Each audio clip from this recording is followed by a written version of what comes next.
Hey everybody, and welcome to another episode of Underground Comic Review. Today we'll be taking a look at Purgatory U.S.A. #1, published by Slave Labor Graphics in 1989.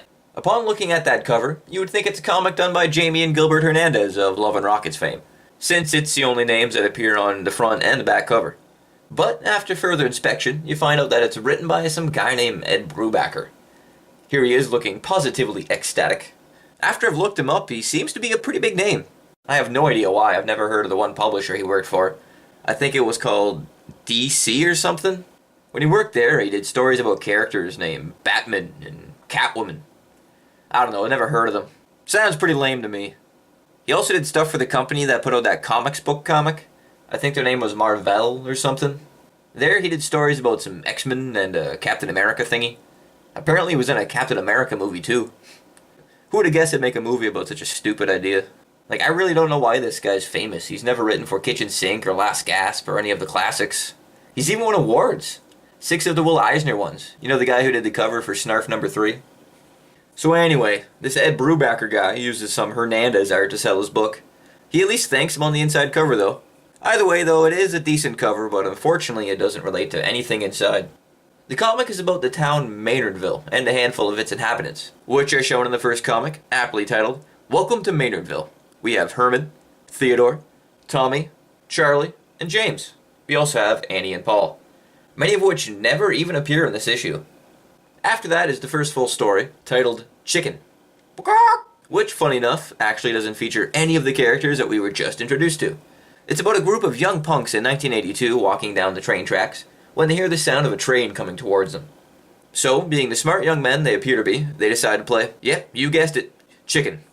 The smarter one, Scott, jumps off with clear enough time, but his buddy Ronster wants to be the tough guy, so he hangs on to the very last second. But when he does jump, he decides to do it feet first, and he ends up losing his head over it. This is an alright story. It reminds me of the tales you'd hear about the train tracks from cousins and older siblings. The art's not bad either. Nothing too unique, but serves the story just fine. The next story is my favorite in the book, entitled The Rain, which is part 1 of a trilogy. In this first chapter, it goes over the creation of a town and the dismantling of a young man's psyche. It starts with Herman, barreling down a road in a sweet old Chevy, and the first bit of narration says, He had known for years that it was inevitable that he would return to the place where he committed his crime. Yeah, they definitely have me hooked now. After that, we get the exposition. It says that his grandparents founded the town and amassed quite a fortune, and the town prospered because of it. After his great-grandfather passed, the fortune was to go to his son, but his son ended up having an untimely death before he was able to father any sons. So, it went to the daughter. In steps Herman's father, Alvin Brooks. He marries the girl, and as time goes by, he too helped the town prosper by doing things like building a gas station. But on the flip side, he's also a chronic alcoholic and gambler, which leads to his demise of a person. But unfortunately, he fathers 2 sons first, Herman and Charles. Alvin fails at fatherhood in other ways too. For instance, at the age of 10, Herman finds his dad in bed with their 14-year-old black maid, Rebecca. His drinking continues to worsen to the point where Charles, Herman's younger brother, leaves never to see Herman or the family again. Less than a year later, his dad died, but not before uttering that his only regret was bringing children into a doomed world. I know, right? This guy gets Dad of the Year for sure. Shortly after, he ends up sleeping with the same maid and finds it so frightening that he's turned off sex for 2 years. And what made you change his opinion, you ask? Well, he met his first love, Lillian. They had a wonderful relationship and were set to get married, but a few months before their wedding day, she slept with one of his friend's brothers. Now that's a bitch move if I've ever seen one. After the affair, Herman, racked with emotion, goes and sleeps with the maid Rebecca again. This time, though, instead of a one-night stand, the affair goes on and Rebecca becomes pregnant. And now that she's pregnant, Rebecca wants Herman to go get a priest to bless the pregnancy.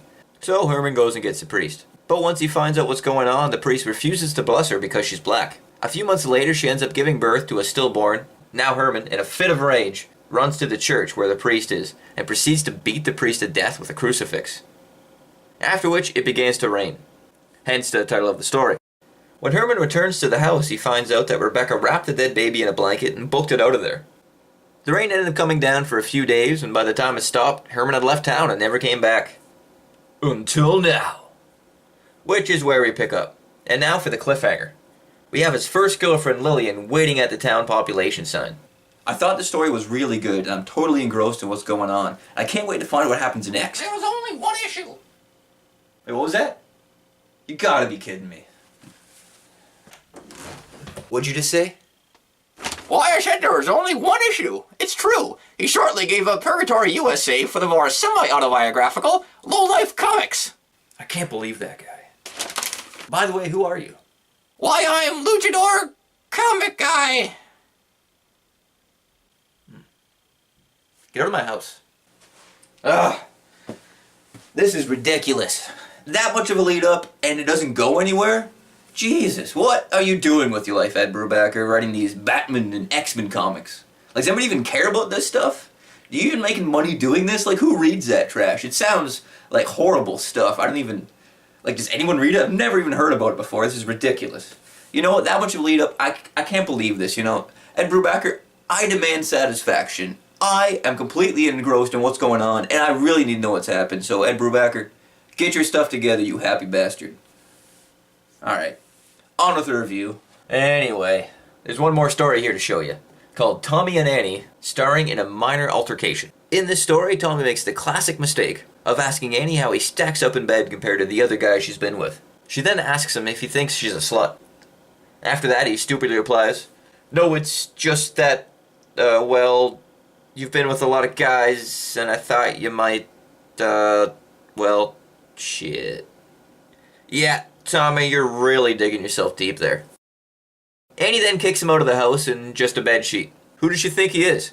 George Clinton? He can't pull off that look. He's not even John Belushi.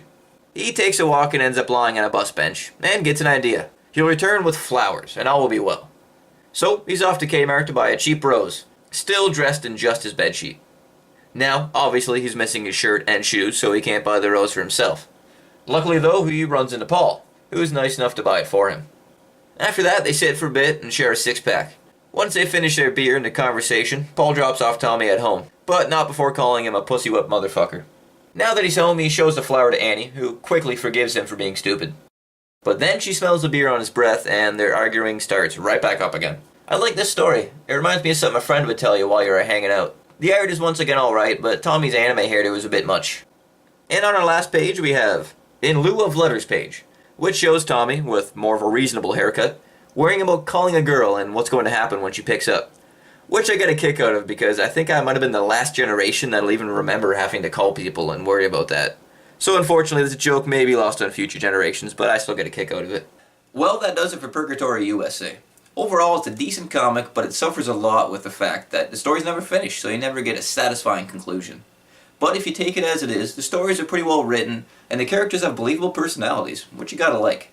So overall, it's too bad that Ed Brubaker never finished the stories, but the comic's okay, you know, take it or leave it. I'd say this one's up for you guys to decide if, you know, you're interested in it.